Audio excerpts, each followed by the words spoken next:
Today's video is on transference and countertransference. I'll explain what these are in case you don't know, but my focus will be on what falls under these terms. Is it everything both parties say in therapy? Or is it only a subset? And if so, how do we tell meaning-filled transference or countertransference from everyday thoughts and feelings expressed in therapy that we should just accept at face value? How do we avoid overanalyzing those? I'm Dr. Stephen Reidbord, a longtime psychiatrist and psychiatric educator, and this is More Than Meds. One of Freud's enduring insights was that the way a patient treats their psychoanalyst, a person that they know very little about, parallels their feelings towards other people they don't know very well, and that those feelings in turn reveal assumptions or prejudices the person developed in early childhood. Freud said that feelings that first arose towards parents or siblings, brothers or sisters, early in childhood are transferred to the psychoanalyst, and so he called that transference. It's easy to give oversimplified examples of this that simply reflect conscious learning. If you were raised by a sadistic father, you may later fear older men, fearing that they'll be threatening or harmful. That's simple learning. Like if you get burned by a stove, you'll be more careful about hot stoves in the future. But transference can be a lot more subtle than that. For one thing, transference is usually unconscious. Maybe you're a little tense around older men, but you have no idea why. Or you avoid such people, and you have a reasonable rationalization for why you do that, a rationalization you believe yourself, but actually it's a cover-up for the unconscious avoidance. What makes transference a psychoanalytic or psychodynamic phenomenon is not the simple learning model like touching a hot stove. It's the hidden unconscious nature that leads to anxiety or other unexplained symptoms. The relative silence of the psychoanalyst or psychodynamic psychotherapist leaves plenty of room for transference. Is this new person, the therapist, a helper or a threat? Are they strong or are they weak? Will they be supportive or humiliating? Are they a giver or a taker? Psychoanalysts and psychodynamic psychotherapists don't disclose very much about their own personality, and in that way the patient's assumptions and prejudices are highlighted. Interpreting the transference, bringing the unconscious transference into consciousness, is considered one of the main tools of psychoanalysis. And it remains an important tool in the less intensive offshoot called psychodynamic psychotherapy, which is what I practice. But does everything the patient feels or says in therapy an example of transference? When is it and when isn't it? What I'll suggest here is a fairly practical and simple way to think about it. But first, a little history. Back in 1967, the analyst Ralph Greenson identified three core components of the analytic relationship. The first is transference, which we've just been talking about. The second is the working alliance, which is the practical cooperative part of the relationship where both parties work on a shared therapeutic task. And the third is what he called the real and genuine relationship between the analyst and the patient. Greenson said that the way to tell transference from the real relationship is that transference is inappropriate to the current situation, and that it repeats earlier object relations, that is, the mental model the patient has about self and other developed from early childhood. This shows up as reactions that are out of proportion or clearly out of step with the actual situation, the therapist's real behavior. For example, seeing a calm, measured psychoanalyst as being tyrannical, based on an old parental figure. The real relationship, by contrast, is the realistic two-way connection between the analyst and the patient, where each of them views the other more or less as they really are. Let's make this simpler by viewing it largely as a matter of uniqueness and of degree. If the analyst or psychotherapist fails to appear for a scheduled session, the patient's anger is common sense. It's the way most people would feel in that situation.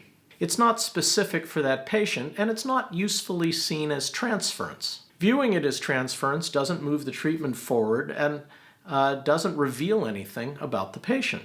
In contrast, if that same level of anger follows a very minor lapse by the analyst or therapist, or no lapse at all, it likely would be useful to view it as transference. It's not a common sense reaction. It's not the way most people would react.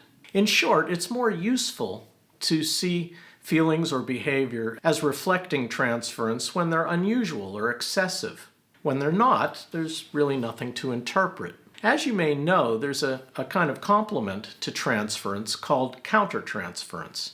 That is, the feelings that the analyst or psychotherapist has towards the patient. Since the therapist is human too, countertransference also comes from early childhood relationships. When encountering a new patient or encountering anyone else in their life, does the therapist see the other person as needy or as potential competition, as deferential or as a hostile threat?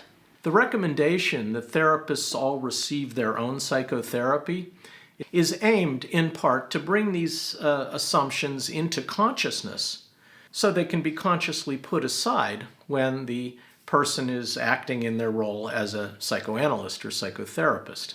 In fact, Freud considered countertransference a completely negative phenomenon, just an interference, and he wrote that analysts who were experiencing countertransference should go back and get more of their own psychoanalysis to rid themselves of it. But since the mid-20th century, countertransference has been seen as more potentially useful.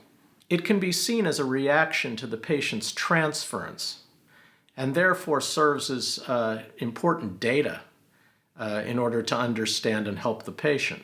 It can be a sensitive interpersonal barometer, a finely tuned instrument in the field of social interaction. For example, a therapist's irritation with one particular patient, if the therapist pays attention to it, may point to subtle, unconscious provocations by the patient that irritate and repel other people, leaving the patient lonely and isolated. The patient doesn't realize they're doing this. They don't intend to do it because it's being motivated unconsciously. In order to use countertransference this way, though, the analyst or psychotherapist has to separate countertransference from the real relationship. This parallels Greenson's differentiation of transference from the real relationship. To put this in context, when I teach psychotherapists in training, generally psychiatry residents, I advise them to go through a little mental checklist when they notice a feeling that could be countertransference. First, is the feeling characteristic?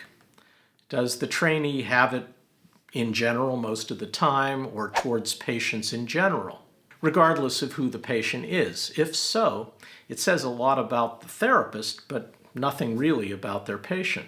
Second, many feelings arise in the therapy room that have nothing to do with the patient. Feelings that arise because the therapist is hungry, or they're thinking about the prior patient, or they're looking forward to their vacation, or they're frustrated about something at the medical center. None of those feelings are useful data with regard to that particular patient. This also includes feelings that are stirred up by the patient but have nothing to do with the patient's psychology. For example, if the patient physically resembles the therapist's brother or sister or their spouse. The third possibility is the classic real relationship situation, when the therapist's feeling is a kind of common sense reaction to what's going on in the room.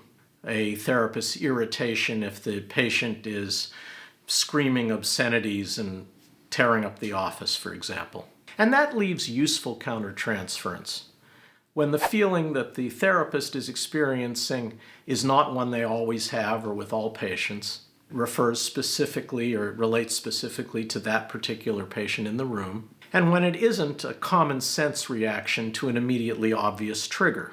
What's left are the most helpful feelings to notice as countertransference for a psychoanalyst or psychodynamic therapist. These feelings often shed light on subtle but important dynamics in the patient.